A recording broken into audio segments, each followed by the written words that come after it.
The alarm screamed through every corridor of Medical Station Zenith 7. Red lights flashed in patterns that meant one thing: emergency. Doctor ran toward the main medical bay, his 4 arms carrying equipment while his communication device buzzed with panicked voices. All medical staff to Bay 3. Repeat, all staff to Bay 3. This is not a drill. Burst through the doors and stopped. The scene before him made his blood run cold.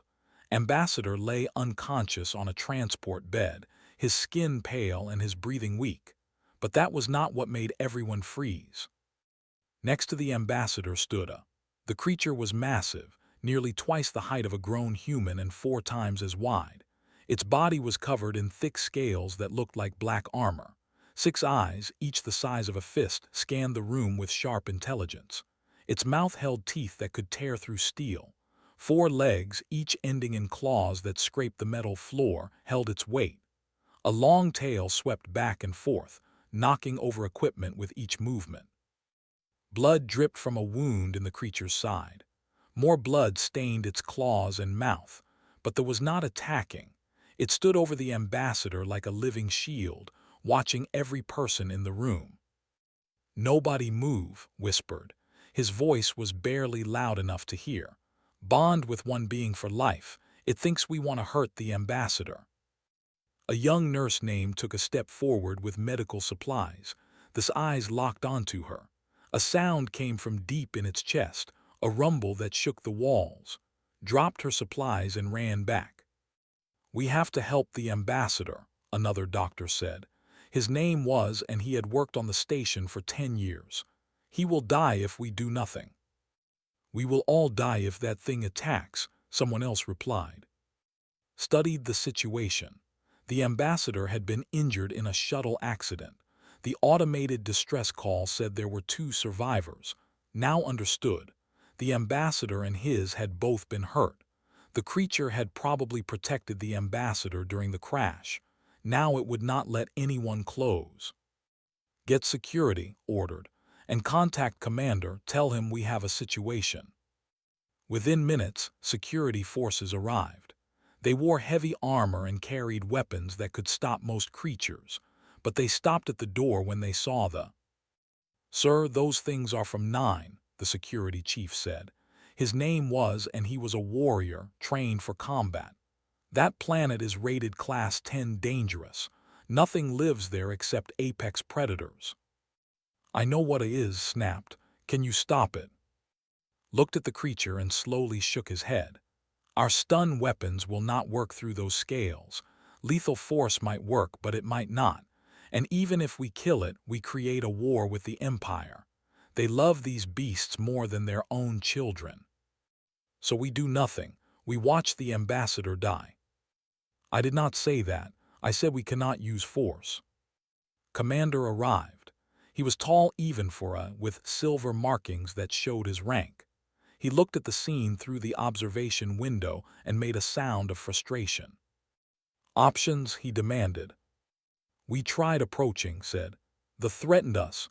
We tried sedation darts. They bounced off its hide.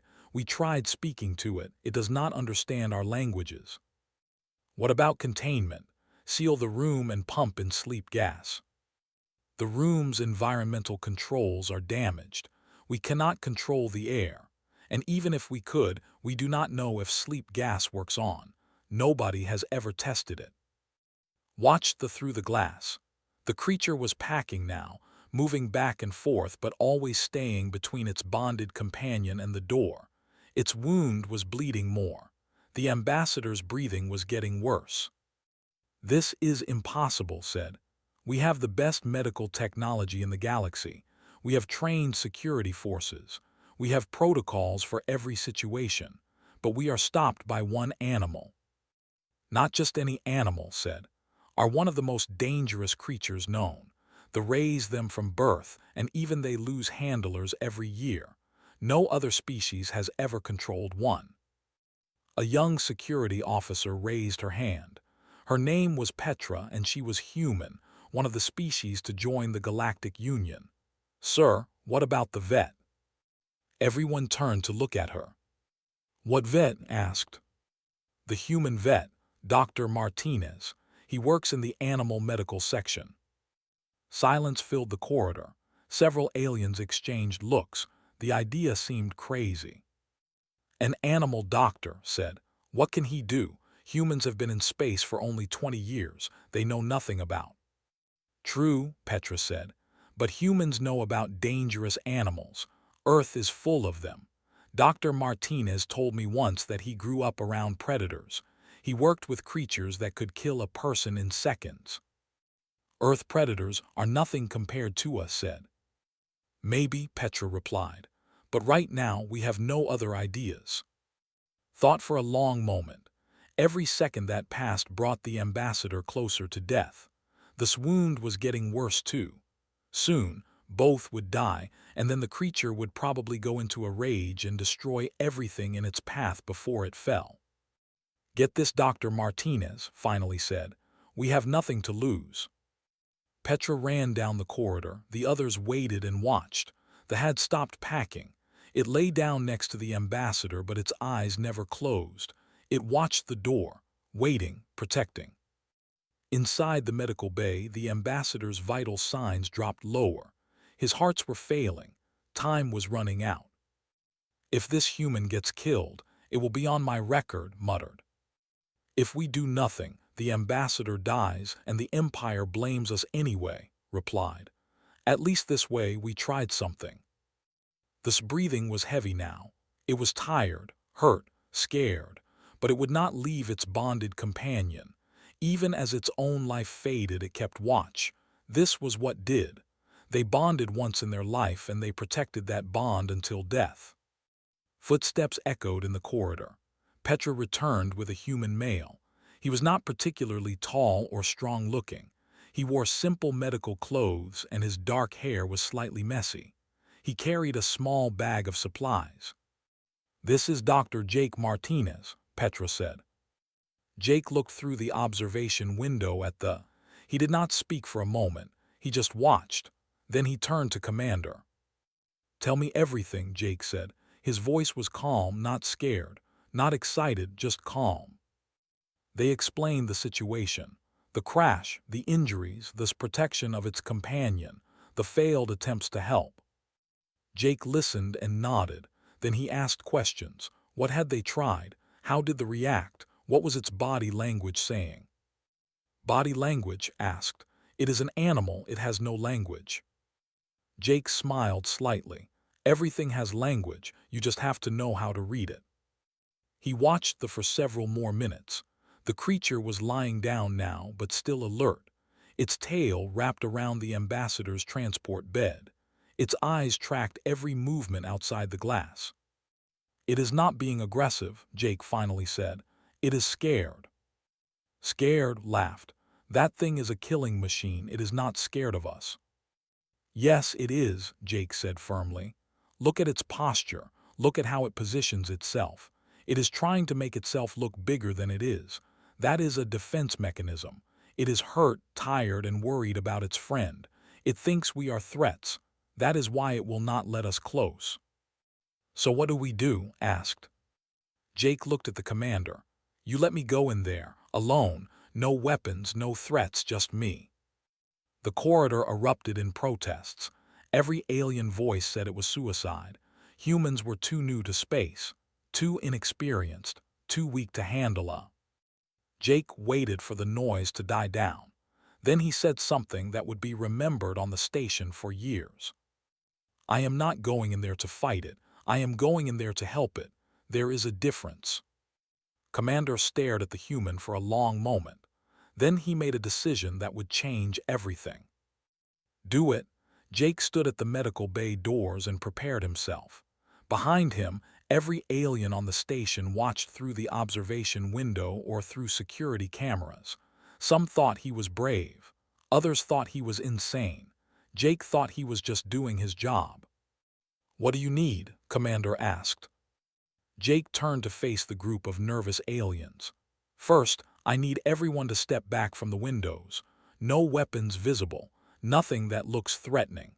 They can probably see you, and right now, it sees a crowd of potential enemies." The security chief frowned. If something goes wrong, we need to be ready. If something goes wrong, your weapons will not help, Jake said. You said it yourself.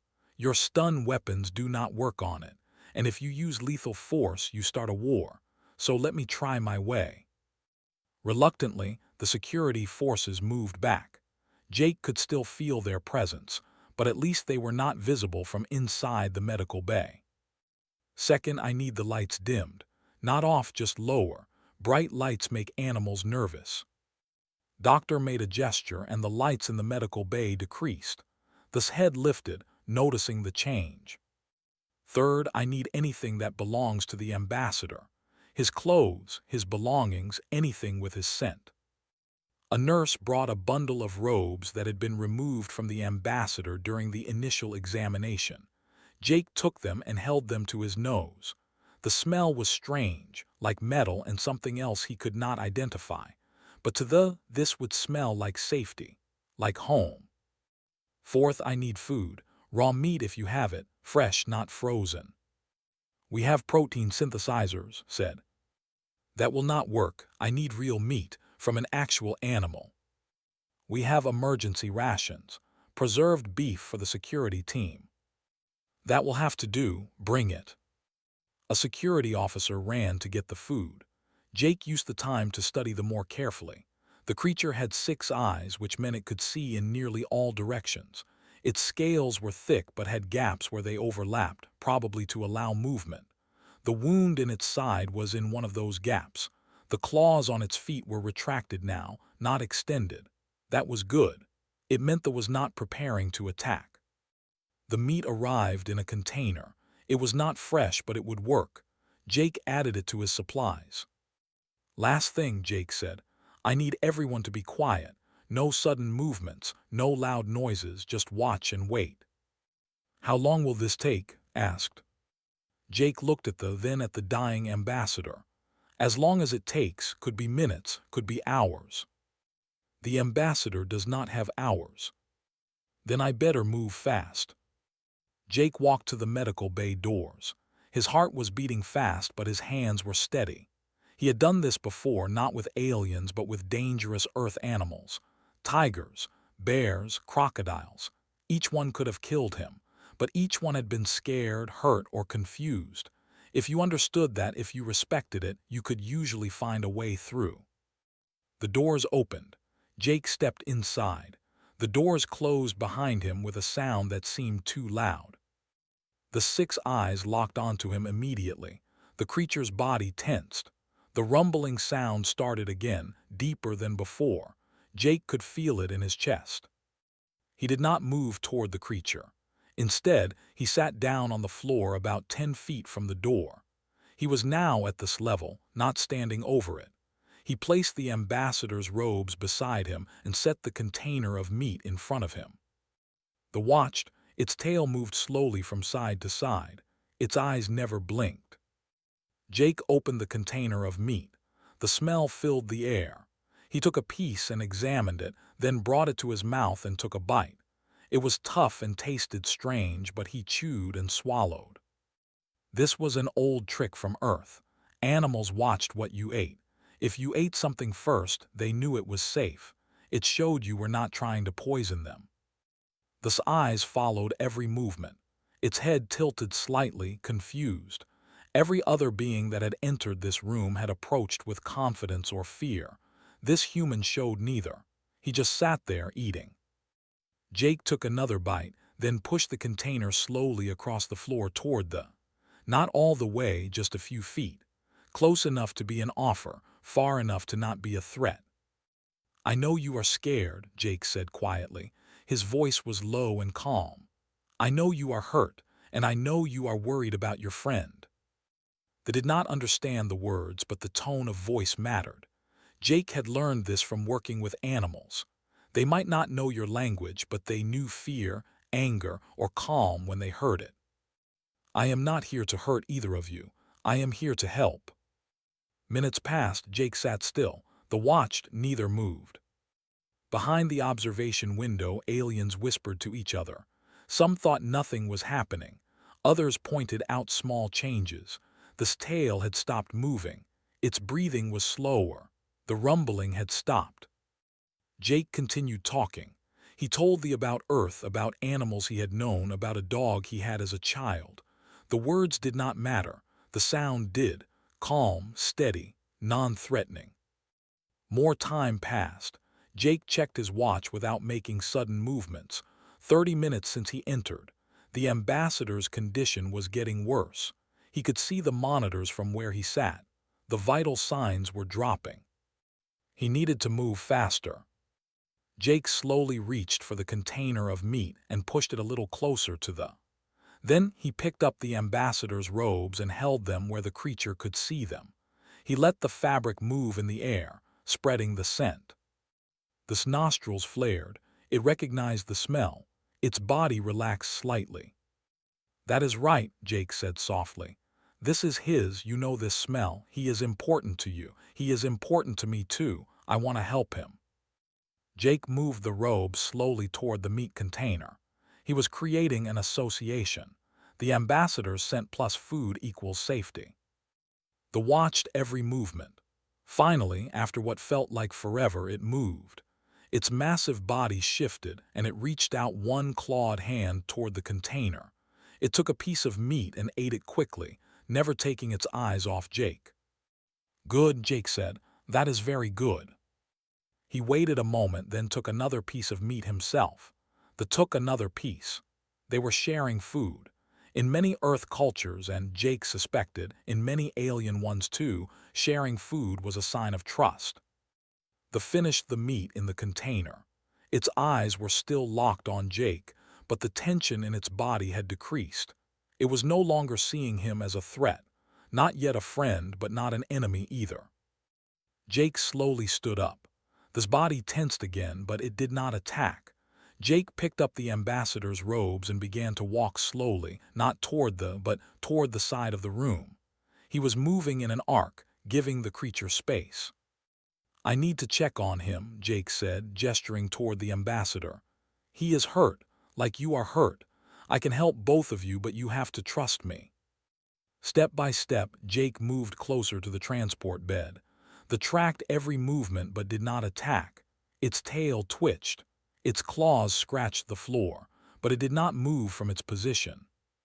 Jake reached the transport bed. The ambassador looked terrible. His skin was blue instead of, his breathing was shallow.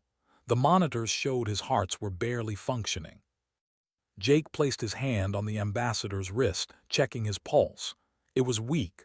Without treatment soon he would die. They made a sound, not a rumble but something softer, almost questioning. Jake looked at the creature. Their eyes met. In that moment, Jake saw something he had seen in many animals back on Earth. There was not a mindless beast. It was intelligent. It understood that its bonded companion was dying, and it was desperate. "I know," Jake said. "I understand, but I cannot help him while you are between us. You have to let me work." They did not move. Jake made a decision. He took off his medical coat and tore a strip from his shirt.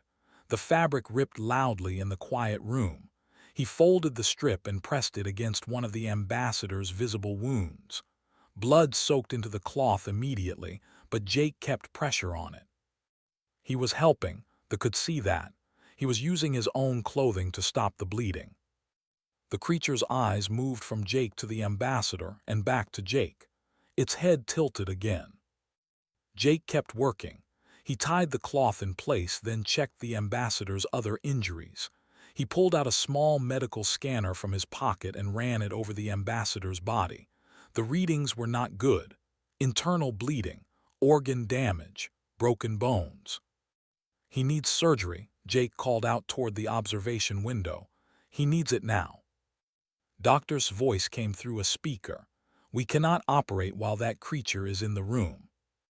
Jake looked at the again. The creature had not attacked while he worked on the ambassador. That was progress, but it still would not let others enter. "What about Jake asked. "It is hurt too." "We will treat it after," replied. "No," Jake said firmly. "We treat them together. That is the only way this works."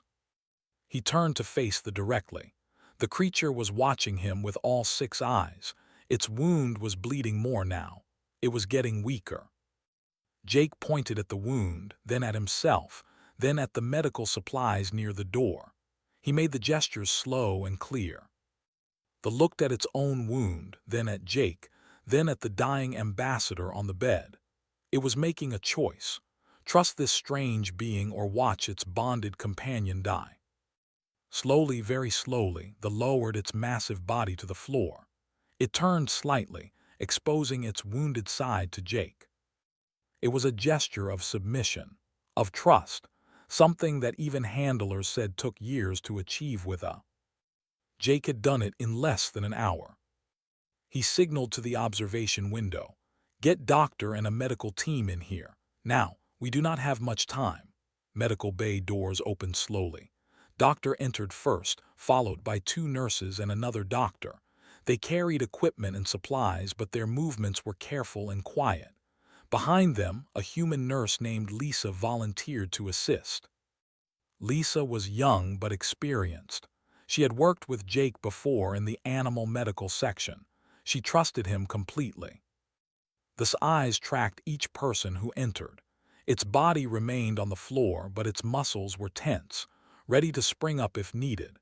Jake moved to position himself between this head and the medical team. Stay calm, Jake said to everyone. Move slowly, no sudden gestures, and talk quietly. Doctor approached the ambassador's transport bed. His 4 arms worked quickly, setting up monitoring equipment and preparing surgical tools. The other doctor, whose name was Brent and who was also human, began checking the ambassador's vital signs. This is bad, Brent said. He has internal bleeding in 2 places, 3 broken ribs. One of them punctured a lung, and his primary heart is failing. Can you save him? Jake asked. Maybe if we work fast. Brent looked at the nervously. Will that thing let us? As long as we help, not hurt. Lisa moved to Jake's side. She carried a large medical case designed for emergency field surgery.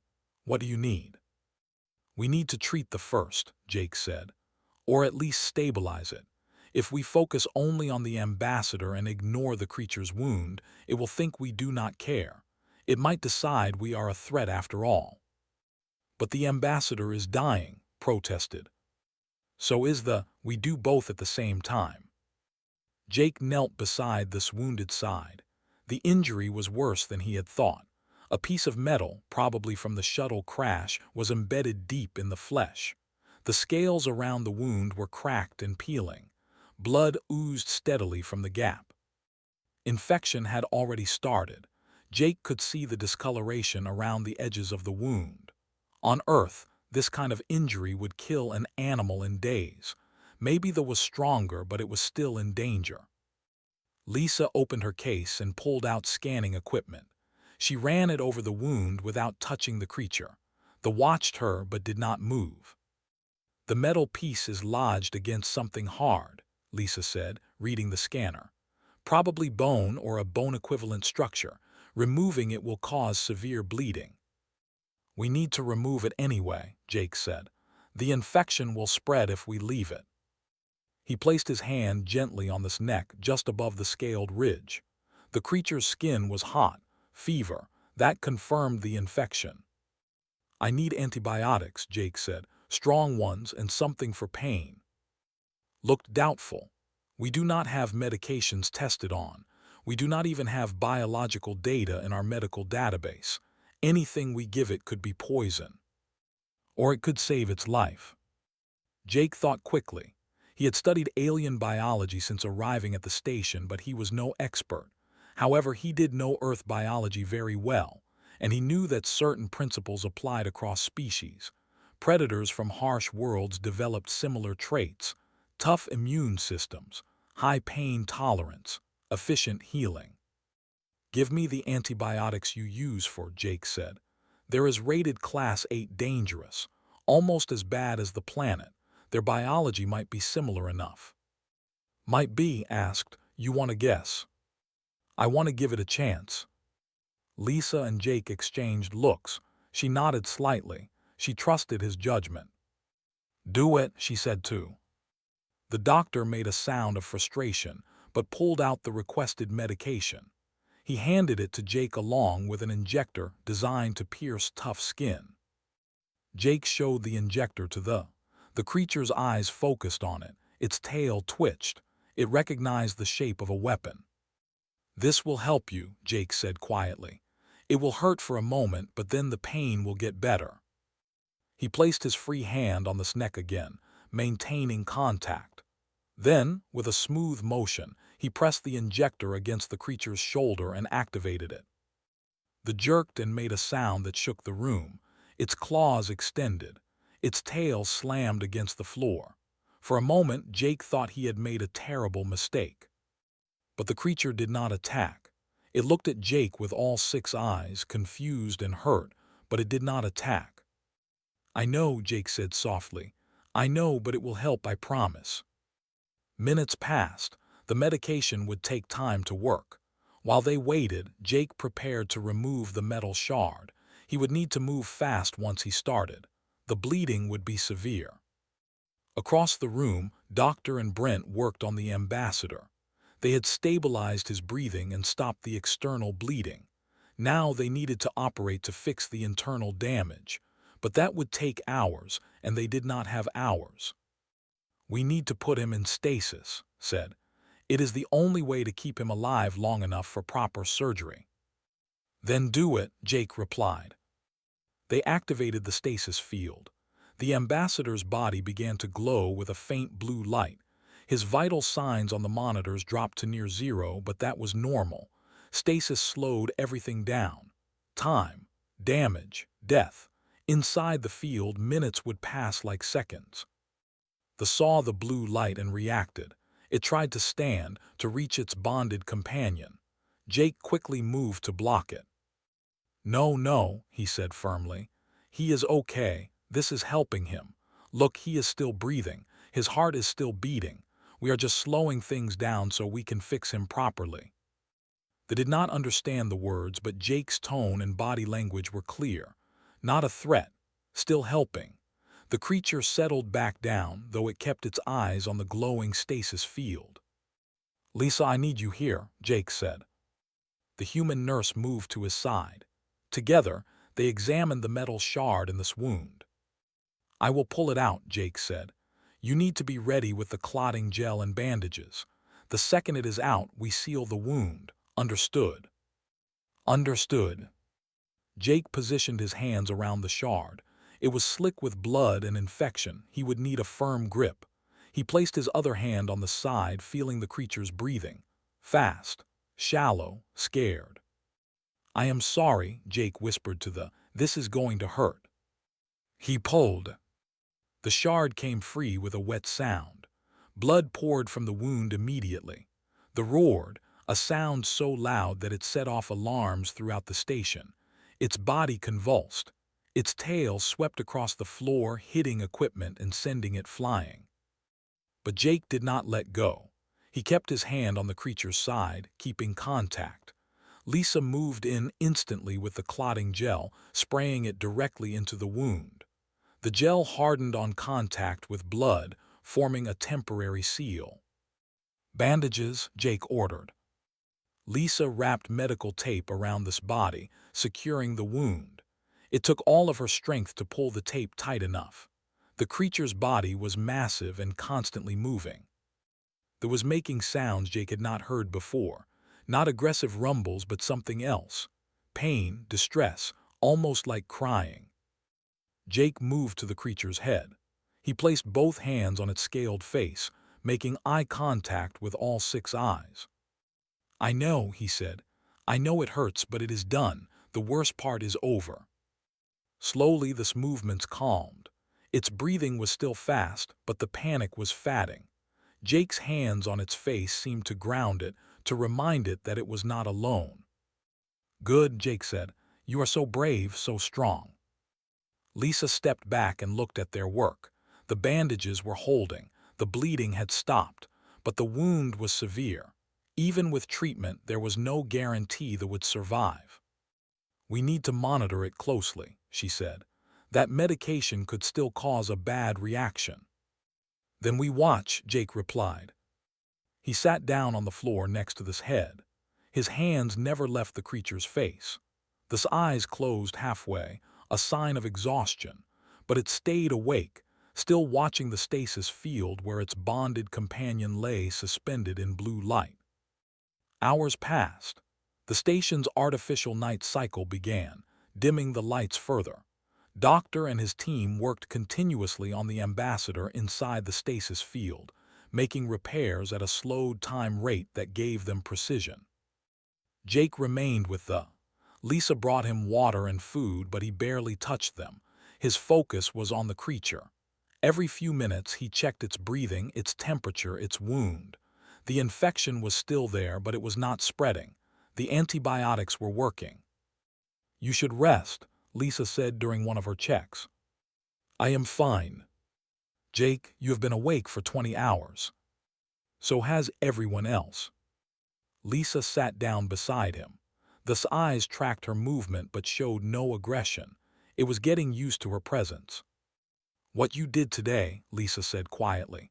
"No one else could have done it. You saved both of them." "We do not know that yet." "We know enough." They sat in silence for a while. The medical bay was quiet except for the hum of equipment and this breathing. Outside, through the observation window, Jake could see aliens watching. Word had spread throughout the station. The human who calmed her. The story was already becoming legend. But Jake did not care about legends. He cared about the two injured beings in front of him. One suspended in blue light, fighting for life at a slowed pace. One lying on cold metal, wounded and scared but still protecting its friend. "Talk to me about Earth," Lisa said. "Tell me something good." Jake thought for a moment. His hand continued to rest on the scaled head. "When I was young," he said, "we had a dog. His name was Sam. He was old and sick, but he would still follow my little sister everywhere. One day she fell into a river.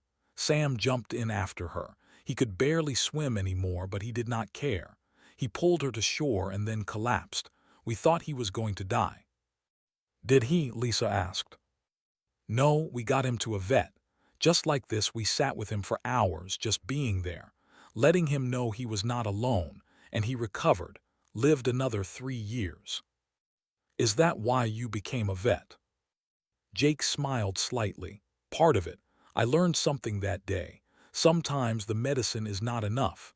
Sometimes what matters most is just being there, not leaving, not giving up." This breathing changed slightly. Its eyes opened wider. Jake tensed, ready for a problem. But the creature just looked at him, those 6 eyes full of intelligence and something that might have been understanding. Then it did something that made Jake's breath catch. It moved its massive head slightly, pressing against Jake's hand. Not aggressive, almost gentle. "It trusts you," Lisa whispered. "We are getting there," Jake replied.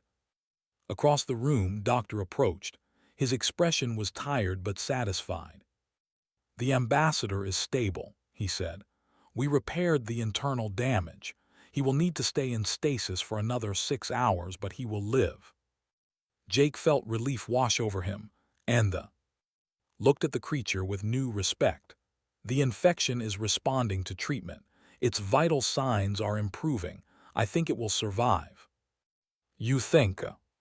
"In medicine we never promise, but the odds are good." Jake nodded. Good odds were better than no odds. The long night continued. Jake stayed with the maintaining contact, providing comfort through simple presence. And the creature, one of the most dangerous predators in the known galaxy, stayed calm. Because sometimes, across species and worlds, the most powerful force was not violence or strength.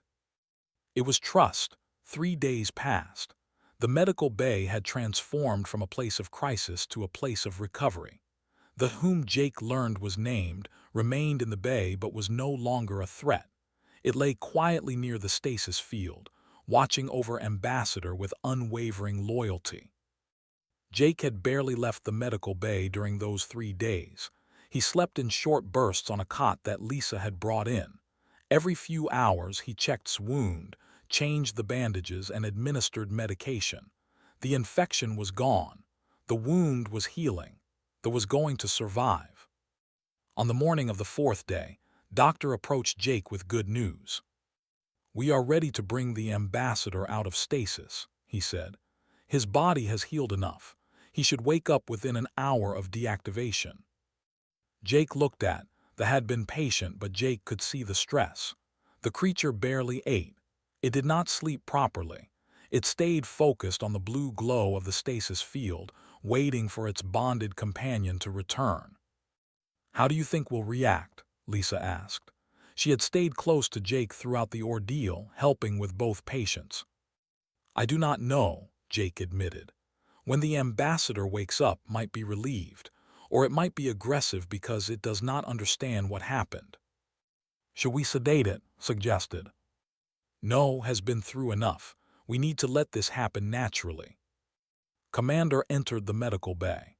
Over the past few days, he had visited frequently. He had watched Jake work with fascination. The idea that a human, from a species so new to space, could handle a situation that baffled experienced aliens had impressed him deeply. "Dr. Martinez," said formally, "the Galactic Council has been informed of what happened here. They are sending representatives to observe the ambassador's recovery." "Why?" Jake asked. "Because what you did is unprecedented. No species outside the Empire has ever successfully treated a bonded. They want to understand how you did it." Jake felt uncomfortable with the attention. "I just did what any vet would do. I treated a scared, injured animal."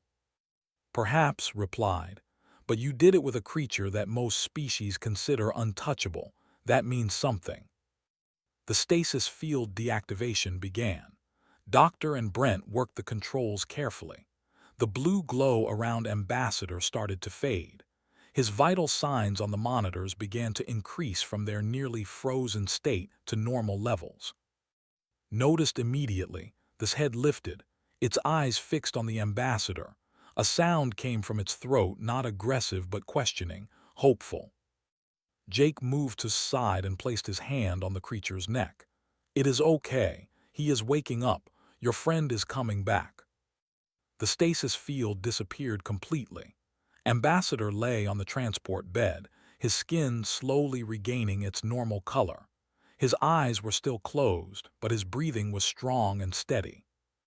"Try to stand." Jake gently held the creature back. "Not yet. Give him a moment. Let the doctors check him first." It was a credit to the trust they had built that listened. The stayed down but kept its eyes locked on the Ambassador. Ran a scanner over his body. "All readings are normal. Healing is complete. He should regain consciousness any moment."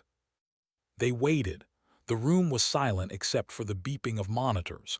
Then the Ambassador's eyes opened. Looked around in confusion. He saw the medical bay ceiling, the equipment, the monitoring devices. His hand moved to his chest where the worst injury had been. He felt the healed tissue through his medical gown. "Where am I?" he asked in the language. A translator device converted his words to standard galactic.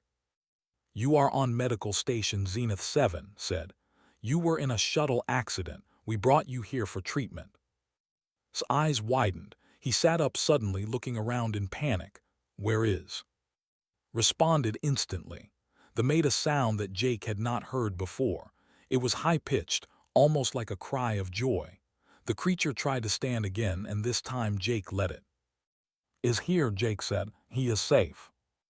The Ambassador turned toward the sound and saw his bonded companion. His expression changed from panic to relief to shock. He took its bandaged side, the healing wound, the way that was lying in a room full of aliens. Hal whispered, "How is this possible?" Moved slowly toward the transport bed. The creature was still weak but determined. It reached the Ambassador and lowered its massive head onto his lap. The Ambassador's hands immediately went to his face, touching the familiar scales. "I thought I lost you," said quietly. "When the shuttle crashed, I thought we were both going to die." Jake watched the reunion with satisfaction. This was why he did what he did. These moments, these connections between beings who cared for each other. Ambassador, Commander said, stepping forward, we need to explain what happened. Over the next hour they told everything. The crash, the emergency, the way had protected him, the failed attempts to help, and finally Jake's intervention. The ambassador listened in growing amazement. When they finished, he looked at Jake for a long moment.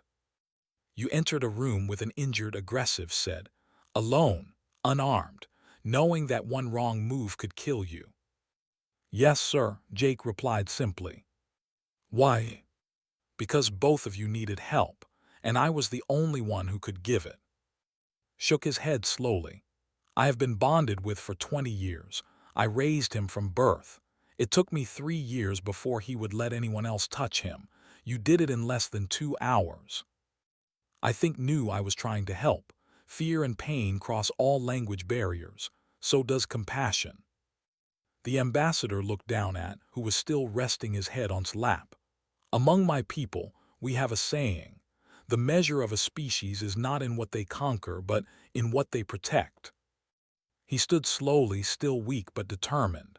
He approached Jake and did something that shocked everyone in the room. He bowed deeply, a gesture of profound respect in culture. You protected my life and the life of my bonded companion when no one else could. I owe you a debt that can never be repaid. Jake felt embarrassed by the formal gesture. You do not owe me anything, Ambassador. I was just doing my job. No, said firmly. You went beyond duty. You showed courage, wisdom, and compassion. These are qualities my people value above all others. He straightened and turned to Commander. I will be making a formal report to the Galactic Council. I will recommend that humanity's approach to non-sentient creatures be studied and shared throughout the Union. Looked surprised. That is a significant recommendation, Ambassador. It is a necessary one. For thousands of years, most species have treated animals as resources or threats. The alone understood the value of bonding with powerful creatures. But humans have something different. They come from a world filled with dangerous life, yet they learned to coexist, to communicate, to care for creatures that could not speak their language. He gestured to Jake. This human did not use force or technology to control. He used understanding, patience, trust. These are skills the galaxy needs. The following days brought changes to the station. News of what happened spread quickly through the Galactic Union. Other species began asking questions. How did humans develop such skills? Could their methods work with other dangerous creatures? Would humanity share their knowledge? Jake found himself giving presentations to groups of alien doctors and researchers. He explained animal behavior, body language, stress responses. He talked about Earth's history of domestication, of learning to live alongside predators instead of just hunting them. Some aliens were skeptical. They argued that Earth animals were different from galactic creatures, that human methods would not work elsewhere. But others were intrigued. They saw potential in a new approach. Doctor became one of Jake's strongest supporters. The doctor had initially doubted human capabilities, but what he witnessed changed his mind. I have practiced medicine for 40 years, told Jake one day. I thought I understood healing, but you showed me something I never considered, that sometimes medicine is not enough. Sometimes what is needed is connection, understanding, being present with the patient in their fear and pain. That applies to all medicine, Jake said, not just animal medicine. Yes, I am beginning to see that. Proposed a joint training program, combining galactic medical knowledge with human veterinary science. He wanted to create a new field of study, cross-species behavioral medicine, he called it. The council approved the proposal immediately.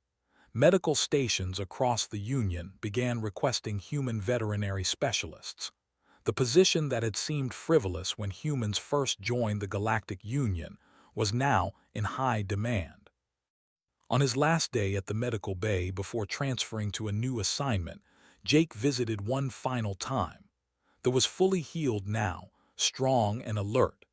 Ambassador was also recovered and preparing to return to his diplomatic duties. Jake approached with the same calm manner he had used during their first meeting. The watched him with those 6 intelligent eyes.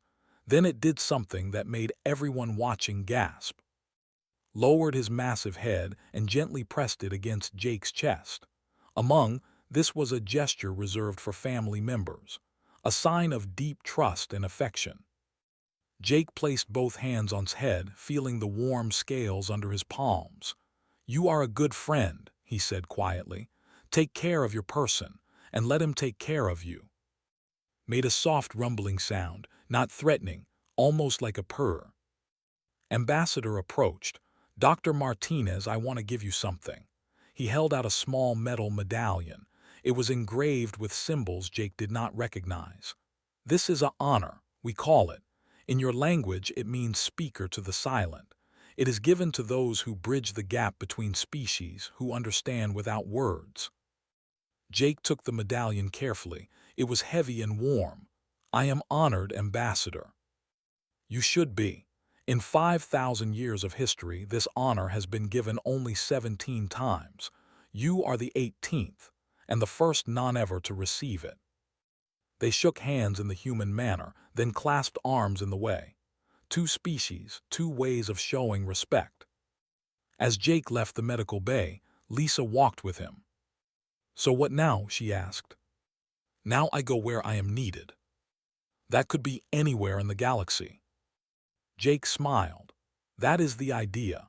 6 months passed since the incident on Medical Station Zenith 7.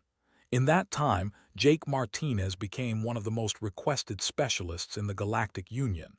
His name appeared in medical journals. His methods were studied at universities across dozens of worlds. But Jake remained focused on the work, not the recognition. He stood now in the cargo bay of the exploration vessel Horizon, preparing for his latest assignment. The ship was smaller than the medical station, designed for long-range exploration rather than treatment. But it carried a full crew of scientists, engineers, and security personnel. Captain Frank Peters, a human from Earth's military corps, greeted Jake as he boarded. "Dr. Martinez, good to have you aboard." "Good to be here, Captain. Your message said you encountered an unknown species." "That is right. We are in the Outer Rim charting new systems. 3 weeks ago, we detected signals from a planet we designated AR-447. Intelligent signals, mathematical patterns, music, art, clear signs of advanced civilization." Jake followed the captain through the ship's corridors. Crew members nodded to him as they passed. Word of his reputation had spread even here. "We tried standard first contact protocols," Peters continued. "Radio signals, visual messages, universal mathematical proofs. The species responds, but we cannot understand each other. Their language, their methods of communication, are completely different from anything we have encountered." "What do you need from me?" Jake asked. "We think they communicate primarily through body language and sound patterns that our translators cannot process. They do not use words the way most species do. We need someone who can read non-verbal communication, someone who can understand without language." They reached the observation deck. Through the large windows, Jake could see a planet below. It was beautiful, covered in purple forests and blue oceans. Cities glowed on the dark side of the planet, proof of civilization. "We sent down a diplomatic team 3 days ago," Peters said. "They reported meeting the natives peacefully, but then something went wrong. The team had to evacuate quickly. They said the natives became agitated, almost aggressive, but our people swear they did nothing threatening." "Did anyone get hurt?" Jake asked. "No, but the natives have not responded to our signals since. We think we accidentally violated some cultural rule or boundary. We need to figure out what we did wrong before we can continue contact." Jake studied the planet. This was different from treating an injured, but the principle was the same. Understanding without words, reading fear and trust in behavior rather than speech. "I need to see the recordings from the diplomatic mission," he said. "Every interaction, every gesture, everything." They spent the next several hours reviewing footage. Jake watched as the human diplomatic team landed on the planet. The natives were fascinating. They stood upright like humans but had 4 arms and skin that changed colors. They moved in fluid patterns, their bodies swaying and shifting in ways that seemed random at first. But Jake noticed something. The color changes were not random, neither were the movements. They were patterns, language expressed through motion and color rather than sound. "There," Jake said, pausing the recording. "Look at how the native skin shifts from green to blue when our diplomat extends his hand." "What does that mean?" Peters asked. "I do not know yet, but it is a response, a reaction. Play it again." They watched the moment again. The diplomat, following standard human protocol, extended his hand for a handshake. The native skin immediately shifted to blue. Its 4 arms moved in a specific pattern. Then it stepped back. "Our diplomat thought the native was backing away in fear," Jake said. "But look at the body posture. The native is not afraid, it is confused."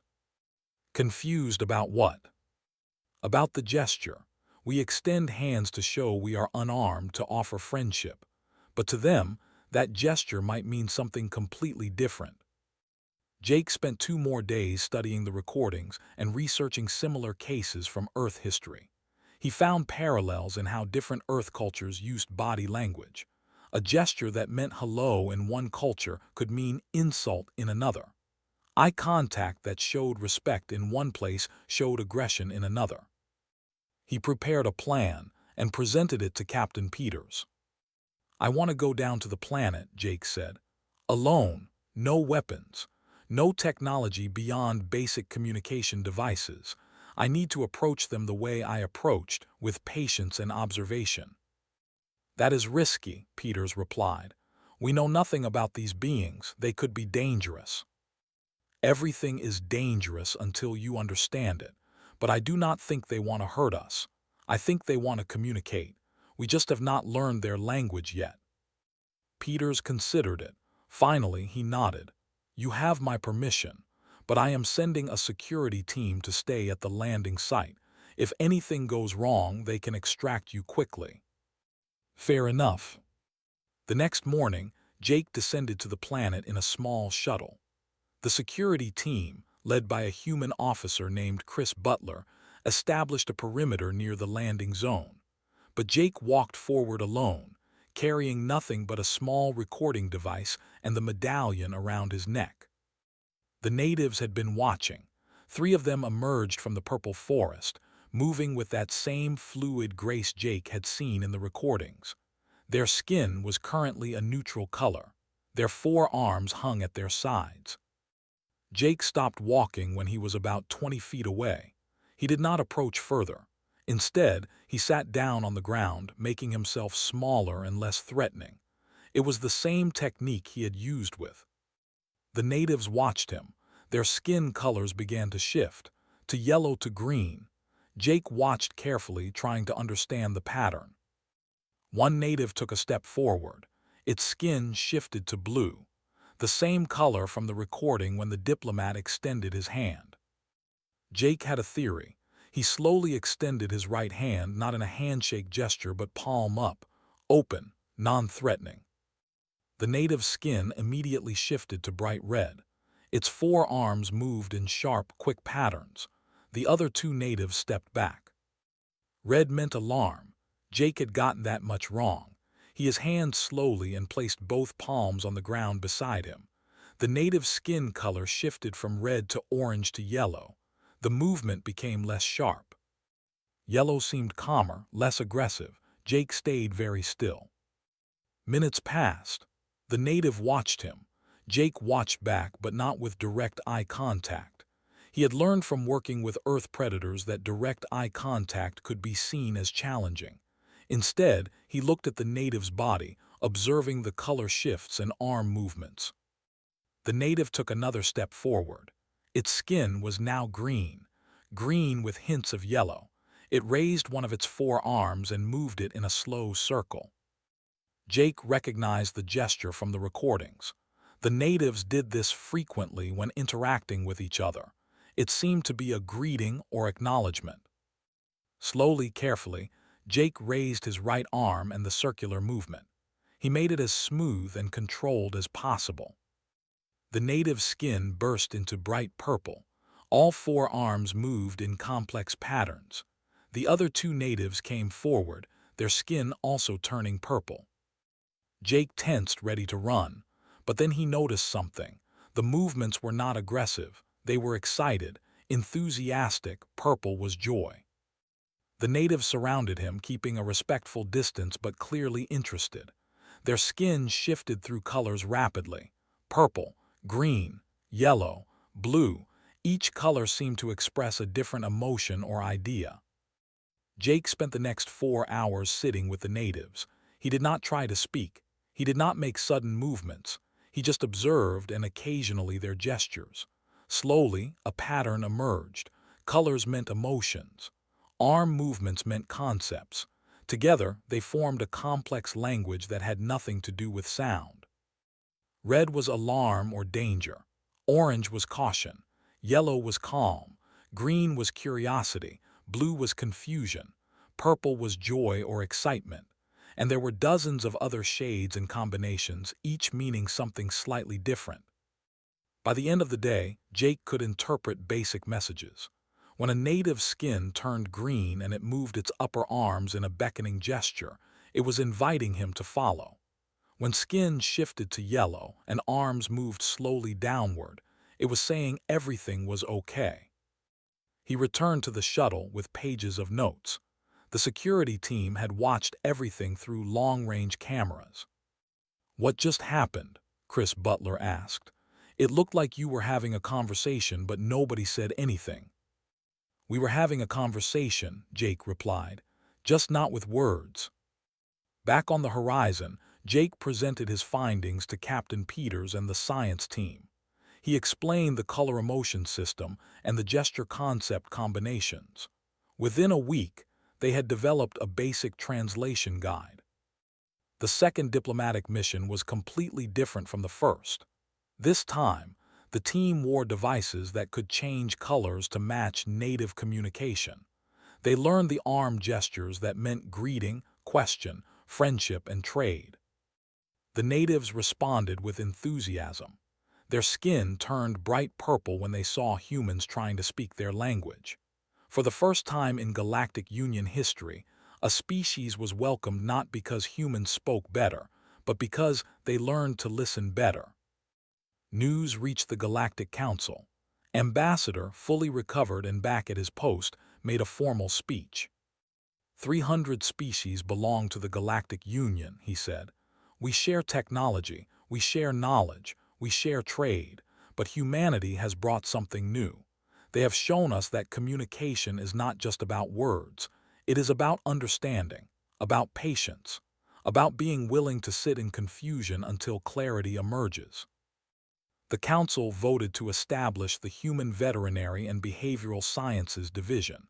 Jake was offered the position of director. He turned it down. "I am not an administrator," he told Commander, who had been promoted to Council liaison.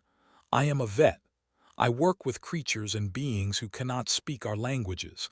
That is what I am good at. That is what I want to keep doing." "The galaxy needs people like you in leadership," argued.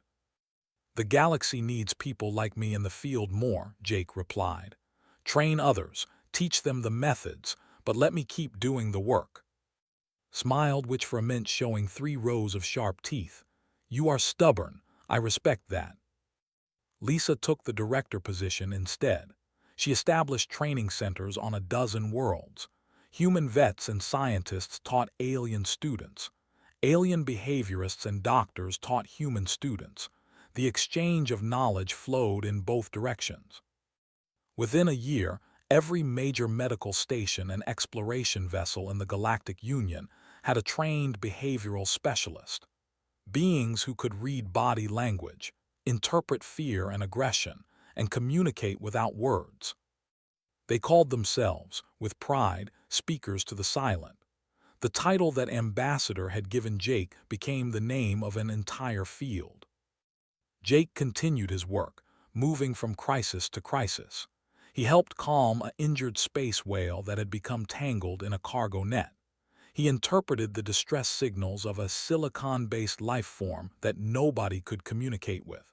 He taught security forces how to handle dangerous creatures without killing them. Each mission was different. Each required patience, observation, and understanding, but the core principle remained the same. Every creature, every being had a voice. You just had to know how to listen. 2 years after the incident, Jake received a message. It was from Ambassador. The message was simple but carried deep meaning. Asks about you. He remembers the human who sat with him in pain and fear. Come visit when you can. You are always welcome among the. Jake smiled as he read the message. He sent a reply promising to visit soon. Then he turned to his next assignment.